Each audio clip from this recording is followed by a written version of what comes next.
Welcome to the Zen Mind Show with Michelle and Dr. Pat. Rapid Zen transformation. Are you looking for healing processes that require no financial investment?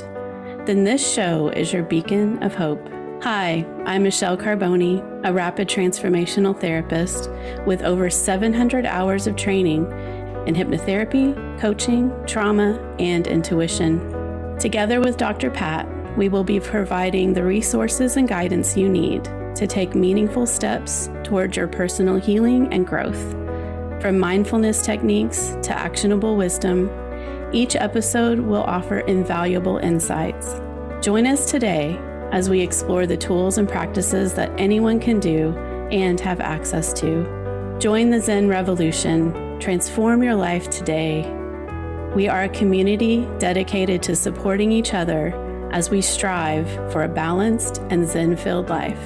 Stay tuned with me and Dr. Pat. The Zen Mind Show starts now.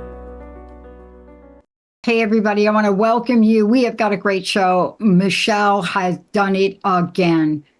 Beyond the fairy tales and fights. It's real talk on relationships. This is real talk. Beyond the fairy tales and beyond the fights. I love how they're kind of at two ends of a continuum, right? Oh, yeah, totally. Yeah, fairy tale land over here, and you got fight night over here. Yeah. And then there's everything in between, right? What does this come to mean for you? And what is it that we kind of believe until the rose-colored glasses either come on or get put back, come off or get put back on? Yeah. I mean, well, if you think about when you're growing up, and we've touched on Disney before, you know, those Disney fairy tales. We've got Snow White and Cinderella, and your prince is going to come rescue you. And, you know, I think as little girls, you know, I can only speak from a female perspective, but, you know, as little girls, we get that idea that, you know, this dream life is going to happen. This man will come along and save you from life, and you'll have a beautiful, happy ever after. But then we also saw, you know, I know when I was growing up, like, our friends' parents getting divorced, our parents getting divorced, parents fighting. We weren't taught communication skills. We weren't taught how to process our emotions or any of that stuff. You know, we're just getting into this phase, which I'm super excited about, of actually acknowledging our feelings and learning how to process them. And we're learning more about our bodies and how our minds work. And, you know, so it's like when you wake up to the fact that you don't need a man to come save you, or for a man, you don't need a woman in your life to be complete, or a partner, you know, if you're, you know, gay or whatever. It's like, we don't need other people to complete us. We are complete as ourselves. And coming to that realization can be really difficult for people because they've been fed that belief over and over again of, you need this white knight to come save you from reality, or, oh, marriage is terrible because all you do is fight. And so, and if you assume that's the case, then that's what's going to happen, right? Like, that you have a belief. And so that neural pathway is going to go, oh, okay, I'm supposed to fight. So let me find things to fight about. If you look for things to fight about, you're going to find them. You know, what's interesting is one of the most popular Tom Cruise movies outside of the Top Gun arena, of course, was Jerry Maguire. And it became extremely popular for a lot of reasons. First, it depicted real life situations of being a single mom with a child that has special needs. So it did a really good job of that. It also did a really good job of how to stand out and follow your passion.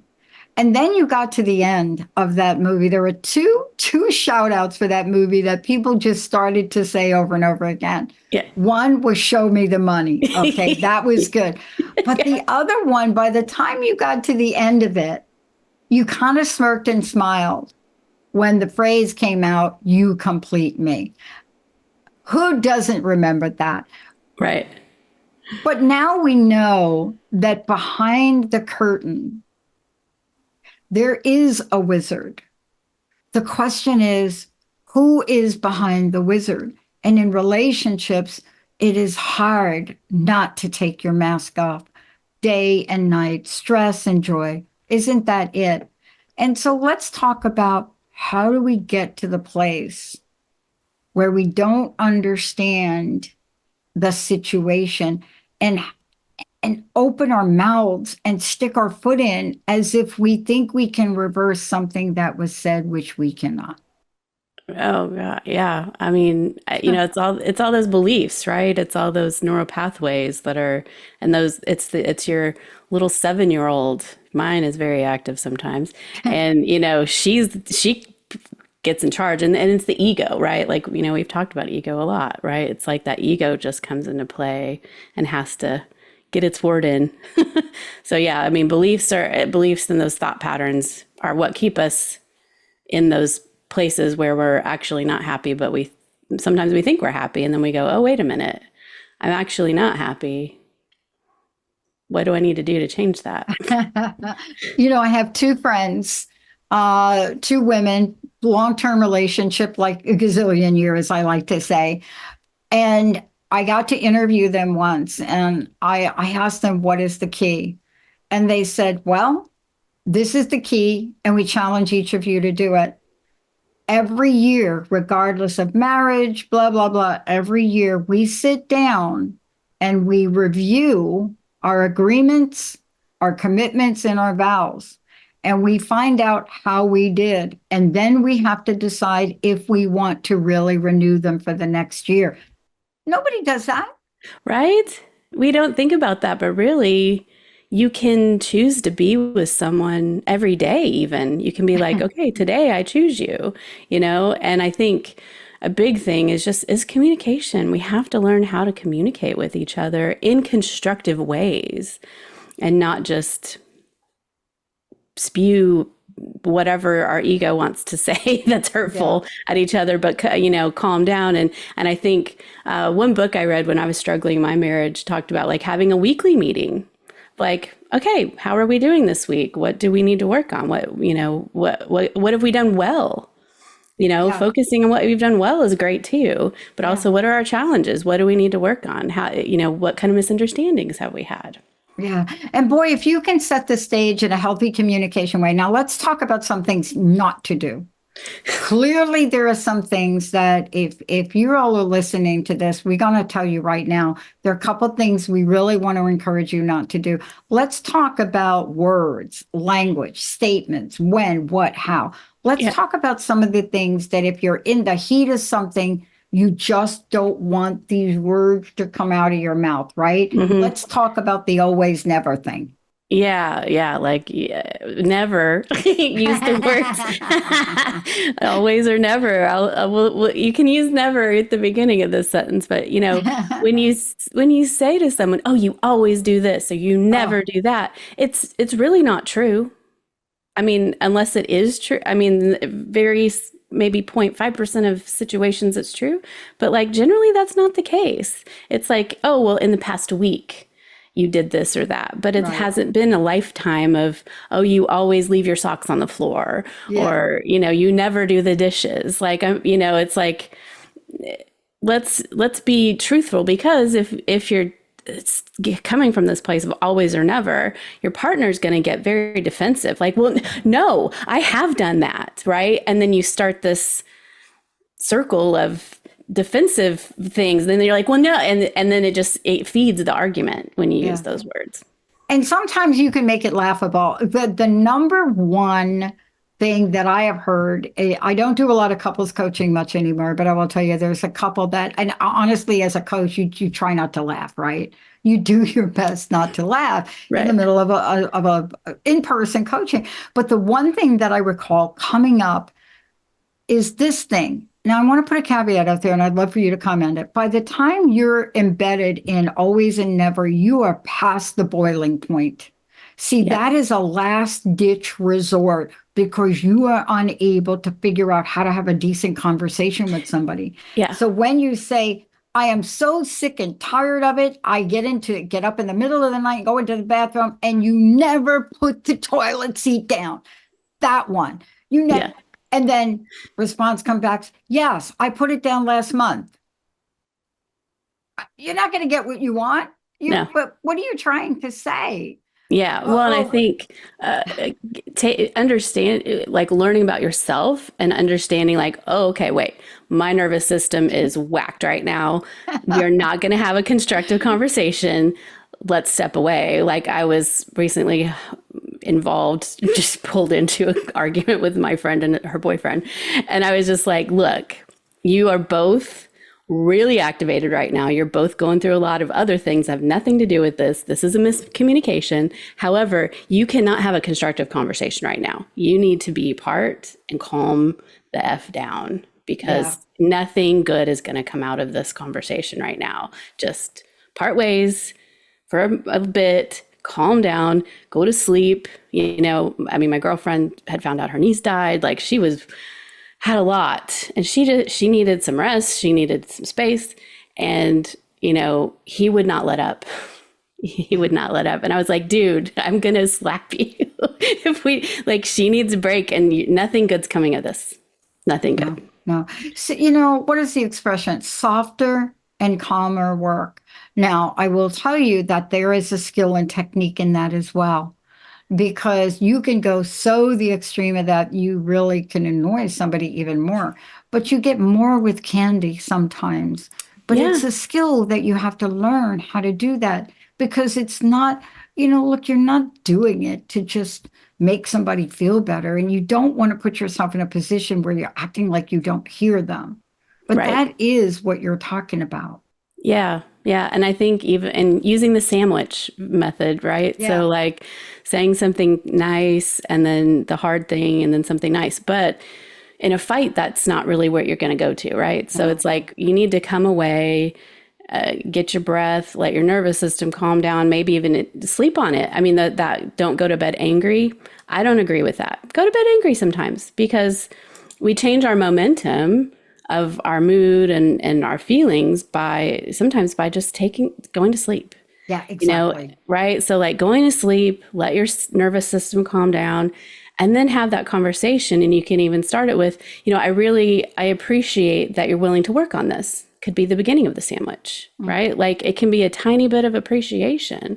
And then in the middle, and here's how I'm feeling. And coming from your perspective and understanding that you don't know what their perspective is. So having some curiosity can really be beneficial to those kind of conversations. Yeah. But you need to be calm in order to have that, in order to have curiosity. You're not curious when you're pissed off, right? Like, no, you're not. You're not. Well, you know, let's talk about this for a minute. I just want to make sure everybody knows you're listening to the Zen Mind Show with Michelle. Michelle, take a moment. How do people find out more about you? How do they work with you? Because we're not just talking about this. You do this work every day. Sure. This is really what you do, your passion, your purpose. How do people find out about you, and how can they work with you? And so, you know, I'm a hypnotherapist, so I do hypnotherapy, I do coaching, I do mindfulness teaching. So you can reach me at zenmindmichelle.com, so which is ZenMindMichelle.com. And then all my socials, so Instagram and Facebook, are ZenMindMichelle. So I made it easy. And then my email address is zenmindmichelle@gmail.com. My phone number's on my website. So yeah, I have packages where we can do multiple coaching sessions, include hypnotherapy. I found it's quite effective to combine the coaching and hypnotherapy together, you know, to get at those subconscious programs and create change there. But if you're working with a couple, you know, both people kind of need to be doing the same work, because otherwise one person's usually kind of stuck in where they're at and the other person's growing, and then you end up growing apart, and you don't want that. So yeah.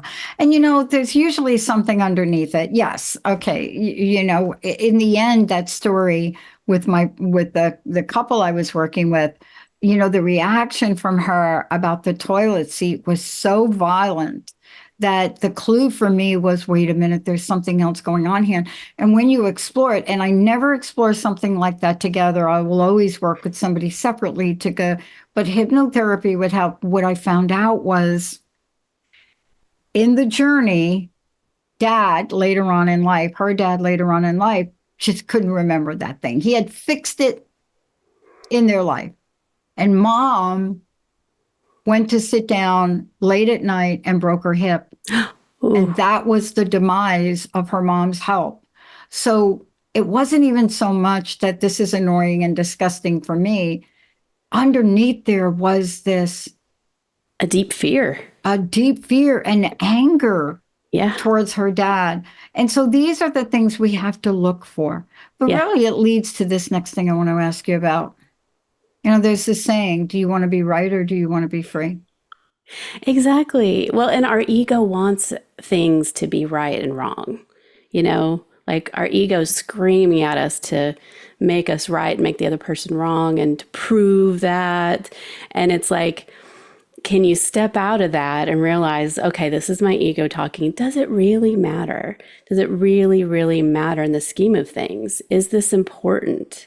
Am I going to talk about this a year from now? And obviously in your client's case, maybe she would have because it was rooted in such a deep fear, right? Like that was a fear of being herself being injured and dying quicker than she should have because she broke her hip falling on falling into the toilet. But it's just interesting how we want and doing ego work is important to understand, like, okay, my ego's talking right now. Let me take a breath. Let me realize, okay, it's that. I mean, it's like, I love that the Inside Out movie. We've talked about it before, but it's, you have that little angry firehead guy talking, and that's all he is. And he's in charge of the control panel. And you got to go, okay, wait, let me let compassion take over, or let me let one of these other emotions, even if it was sadness, like, let me let that take over so that I'm not just saying things to prove that I'm right, because, there's never any good comes from that. Yeah. You know, Stephen Covey did a brilliant job in The 7 Habits of Highly Effective People. He's kind of like Don Miguel. You write these books and what are in these books are so pivotal, but they're not easy to do. And, let's take Covey for a moment. The thing that really hit corporate America hard was the part where he said, listen to understand. Let's talk about that, because we need to really learn the skill to demonstrate that we're listening to understand. So many communication classes came out just to teach people, and yet we still don't get this one. Right. And again, it's the ego that doesn't want, it's the ego trying to be right again. But yeah, listening to comprehend what's being said, to understand what's being said, to ask for clarity. So many times and our minds just do this. So we have to understand, okay, my mind is filling in blanks that I haven't been actually given. It's making up stories. So I need to understand that's what's happening. And instead I can get curious. Let me be curious about what this person's saying. Let me go, oh, okay, I'm really curious. Tell me more. What does this mean to you? Because a blue buffalo may mean something to me, and it may mean something else to you, right? Like it could mean dog food, because there's a blue buffalo dog food, right? Like it could mean dog food. To me, it means an actual blue buffalo. Yeah. So, right? Like let's talk about, what do you mean by that? Tell me more. Let's get curious, because as we get curious, the person that's talking is like, oh, okay, they want to know more. They're actually listening. So they feel acknowledged and they're feeling heard. And then you are gaining the understanding. And then you can respond from a place of understanding instead of just responding to respond. And instead of, you're not even listening, you heard the first 5 words and then immediately your mind's like, okay, how am I going to respond to this? Instead of like, okay, wait, let me just take it in. Yeah. Yeah. And you got to ask questions. I was on a call with somebody who was really in depth. It was kind of an emotional call. We were talking with somebody that wanted a producer. And we go through an hour of the conversation. And I'm thinking to myself, something's off here. And I finally stopped the call and say, can you tell me a little bit more about how you're defining producer? And and then I was like, oh my gosh, I get it. I understand what she's saying now. And it's so helpful, because we're talking over here, she's talking over here, and we're like on 2 different planets, because we haven't stopped to ask, what do you mean? I want to ask you this other thing, because it ties right into this. Remember we talked about never and always? Yeah. Okay. This is the other thing that I would literally catch yourself from doing. You Yeah. That has Yeah. got to be the worst. Right. Well, it's like that meme that gets passed around with different captions of the couple sleeping facing apart from each other. And she's like, oh, he's probably thinking about other women. And he's like, I wonder if alligators are in lakes in Oklahoma, you're completely wrong. And so like when you're saying and it always, or a lot of times you'll say you always. So it's Always. like, it's the big combo of like a bunch of no right there. But it's like, oh, you do this and you're doing that. And so you're in this place of blame and again, of making them wrong in some way, where instead of like, okay, when this happened, instead of you did this, when this situation happened, you're kind of removing a little bit of that personal attack out of it. Yeah. When this thing happened, it made me feel like this, or I was feeling like this. And then you can say, what was your intention? Or what were you thinking? Or, you can ask questions from that place and then your partner can gain understanding of like, okay, she was feeling like this. Let me share how I was feeling, because then you can unravel the misunderstanding. Yeah. Like with my girlfriend, like the way her boyfriend responded to her message about her niece dying was not very compassionate. So that really triggered her and set her off in this whole other place. And I'm like, okay, but when you talked about it finally, and he was like, well, that was what he meant by this one word was something completely different. And it was coming from a place of compassion. It just, to her perspective, did not look compassionate at all. Yeah. And from his perspective, it was. So it was just like, you can kind of unravel those, misunderstandings a little bit. Yeah, I mean, this is such an important thing. And I'm reminding people we're talking about relationships beyond the fairy tales and the fights.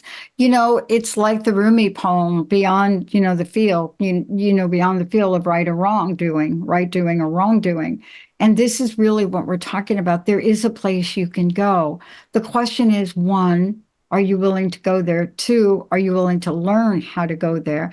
And three, are you willing to do all of that because you still believe in the relationship?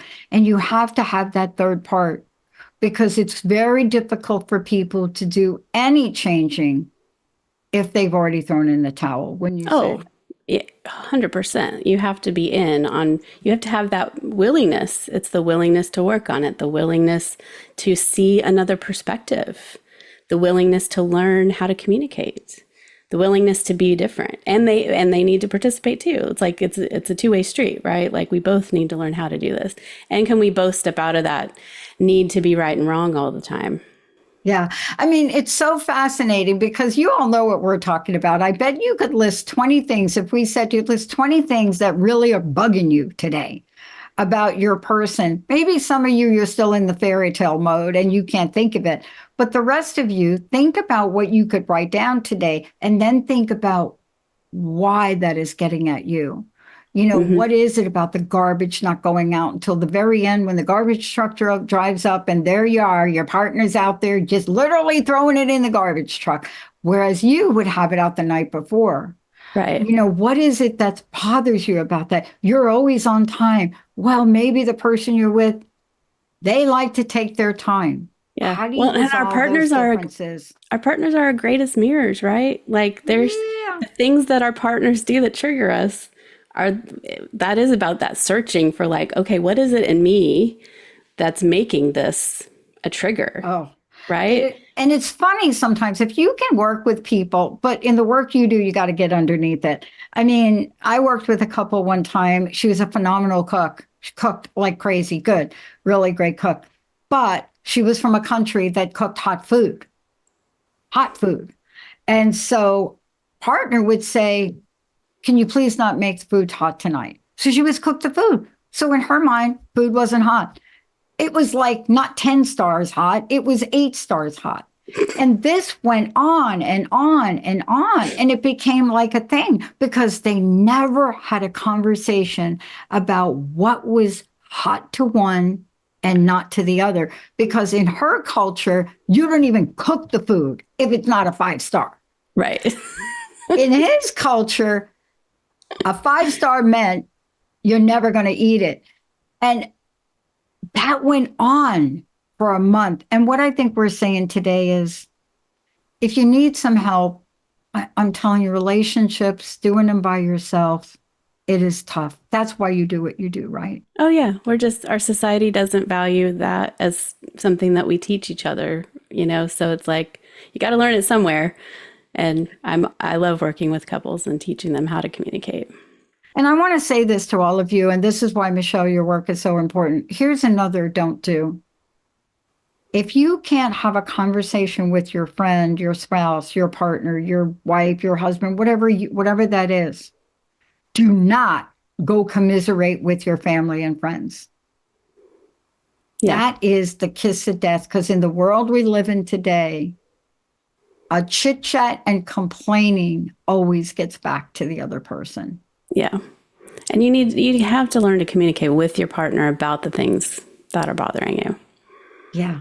Michelle, last message. What is your personal message? What do you want to leave us with today? And how do we find out more about you? ZenMindMichelle.com again. And, building a relationship is about teamwork, understanding, a commitment to growing and changing together. And, using some of the techniques we talked about, you can really start to have that conversation and open things up and heal. Oh, I love it. Give out that website one more time. ZenMindMichelle.com. And if there's something going on in your relationship and you really are looking for someone to speak with and you're really not accustomed to doing that, work in a safe space with Michelle. There's nothing more powerful. Get it off your chest with somebody that can help you. Thank you, Michelle, for everything. Thank you. I appreciate you. I still believe in fairy tales, just saying. Yeah. It takes work to make them true. Let's take a short break, everybody. We'll be right back. Thank you for listening to the Zen Mind Show with Michelle and Dr. Pat. Tune in the first Tuesday of each month at 11:30 a.m. Pacific on Transformation Talk Radio for more free resources that anyone can do and have access to for your personal healing and growth journey. Imagine a space where you can not only listen, but actively participate. Soon we'll open our phone lines for call-ins, offering direct coaching to help you navigate challenges and accelerate your transformation. For more information, visit www.zenmindmichelle.com.